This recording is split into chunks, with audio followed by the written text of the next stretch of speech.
Okay, so welcome to a rainy day episode and edition of Frieren Friday. This was episode 26. Yes, this was episode 26, and I had a really good time with this episode. So, it's like I said, like a few weeks ago, I was like, man, I'm really excited for the new episode, and we didn't really get to fighting the thing, or like we didn't get to fighting the Frieren replica, but hopefully next week we will, and that was last week, and like I got the fight, and I was like, I liked the fight, it was cool, it looked so good, like it looked impeccable, but there wasn't a whole lot of fighting, and I get it, this isn't like a shonen anime, it's Frieren, and I generally love Frieren's vibe, and you know how reflective it is, and how it's slow paced, but is also very fast in the passage of time at the same time. I just really love that. Like, I get it. But when we were fighting those demons in that one town, like, we got some fights, and like, it was cool. I was just really hoping I get to see more fighting the Frieren replica. Then we get this episode where I got my fucking fight with the Frieren replica. There's more of it. Like, I swear she summoned like a fucking collapsing star and made like a black hole. Like, what the fuck? This is so cool. And then Frieren, she doesn't break her bottle to make a golem. No, she just moves her staff around and forms a golem that starts fucking fighting. The two of them are blasting each other. Fern is still blasting the replica Frieren, trying to find an opening. I'm like, oh, we're eating with this episode. This episode's leaving no crumbs. We get, so because the other replicas are on their way, they decide we are going to split the party. You guys go with this one, you guys go with this one, while Fern and Frieren deal with the Frieren replica, and then after they kill it, they will take out the Spiegel. So, it was Lavine and, was it Richard or Richter? I think it's Richter. They fight the Lavine and Kane replicas, and they're able to kill those replicas, but then they get attacked by Sense's replica, and that's the Proctor. She's the one doing all the crazy shit with her hair, and they get badly stabbed by the hair, so they have to break their bottles. They fail the test, and Denkin's like, fuck, like I was that close to making it on time, but even if I made it on time, I don't know if I would have helped them. She's a fucking problem. And then Yubel and Lan just show up, and Yubel's like, oh, hey, what's going on? Oh, that's Sense's replica? I got this. So, then you get into a little bit of her backstory, because it was mentioned, excuse me, it was either like not right when she was introduced, because that was when she met, I don't remember his name, but she met that other elf dude. But it was mentioned, you're the start of this arc, you're the start of the Hunter exam, as I like to call it. She is a third-class mage, and was taking the exam to become a second-class mage, and she failed it because she killed the Proctor. Or like she killed her Proctor, who was a first-class mage. Get a bit more detail on it. So that test is that dude was just loaded with defensive spells. Like, he had his cloak, he had this spell, they call him like the impenetrable, it was something close to that. And the idea is that if you can do enough, if you can make him take a step back with your magic, you pass his test. There are limits on the kind of spells you can use to not hurt other test takers and bystanders. If you kill him, you fail. So, and they talk about, it's not the first time they brought this up either, how magic is all about what you can envision. If you can't envision yourself doing something, it's impossible. If you can see yourself doing something, there's a chance. And how seeing his cloak, that aura of defense around him, it's like, if you know magic, you can sense the mana, you know, I can't beat that. Yubel did it anyways. She just cut through him and was like, oh shit, I cut too deep. Whoops. And he fucking died. So Sense was there and that happened. She spoke to Yubel after. It's like, how did you do that? Well, I mean, it was a cloak. It's cloth. You know, my sister she used to sew, and I would watch her sew, and I watched the way she would take the scissors and just go through the cloth, and I love the sound of, like, cutting cloth.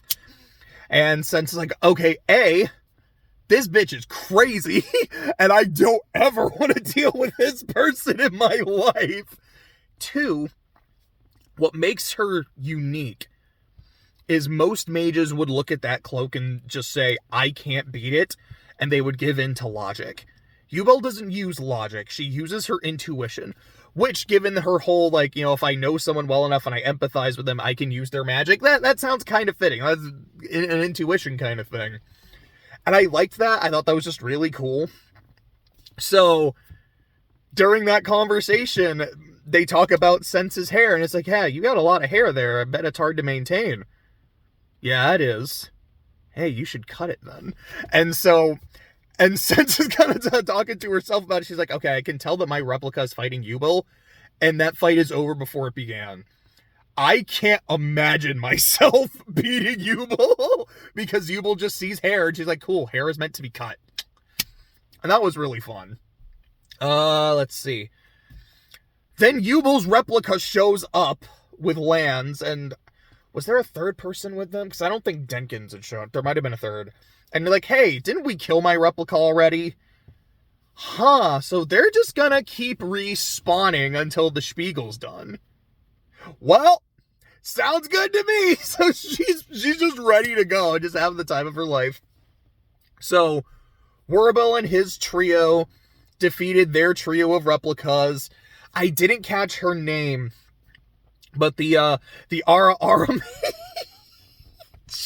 that's how I know who she is. The Ara mage, who's really good at, like, sensing mana, talks to them and says, cool, I'm gonna go find Fern, because Fern is really good at hiding her mana, so her replica can do the same. I'm gonna go find that. You guys go find Denkin. I don't remember what Kane was doing. Oh yeah, Kane and I think, like, that one other dude were fighting Richter's replica. That sounds about right, and I think that's everyone. Sending it back to Frieren and Fern. The fight continues. The fight's really good. It's really fucking cool. And there's a point where Fern just blasts the shit out of Frieren. And, like, she's knocked the cloak off of her. Like, her hair is blowing. She's like, okay. She's still standing, but I gave her a fatal wound. It won't be long now until she... And then she just gets blasted, and she doesn't even see what hit her. There's, like, this magic circle under Frieren. Fern gets sent flying backwards. Her staff fucking breaks. She's bleeding. She's like, what the fuck was that? There was no mana in what she just did. I literally could not register that as magic. What just happened to me? And then Frieren takes the opening and sends her replica straight to the Shadow Realm. And she's like, hey, Fern, good job. No one has made me had to use that. I think she said, like, 80 years. Like, damn. Which, given what happened 80 years ago, that was probably the Demon King. It's like, yeah, I haven't been that desperate in a long time. Good shit, kiddo. Oh, my God. That was fucking cool. Also, bad for Fern, but Fern was able to get up and she's okay. And I believe after that, it cuts to... Oh yeah, and after that, they just go and kill the Spiegel. All the replicas disappear. Everyone else gathers at the bottom of the dungeon. Sounds like, congratulations. I think you're all worthy of being first-class mages. You pass. Golf clap. Denkin looks around. Where are the two ladies of the hour? So they're in a room full of treasure. And it looks like the fucking room from the Cave of Wonders. And you just see Frieren inside another mimic. And I was laughing so hard at this. Because I didn't know there was a mimic in there. Like, of fucking course. Like, she does all this badass shit.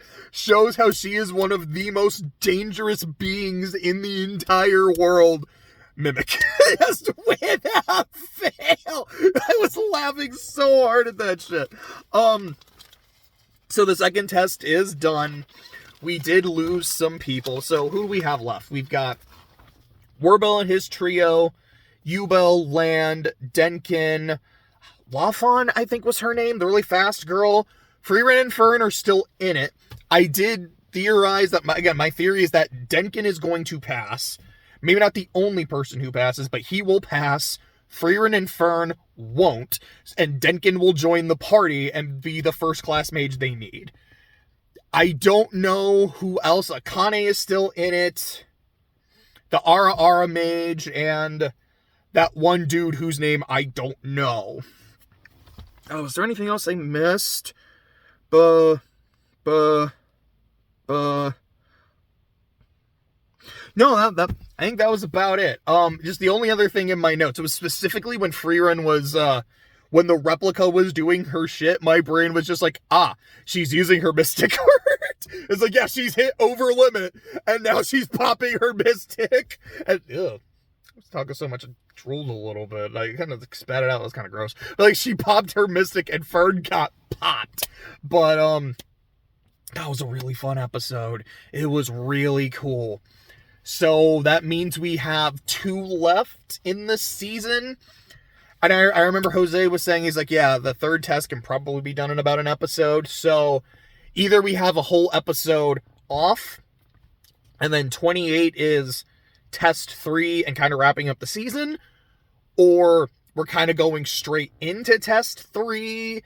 I'm not a hundo. We'll see.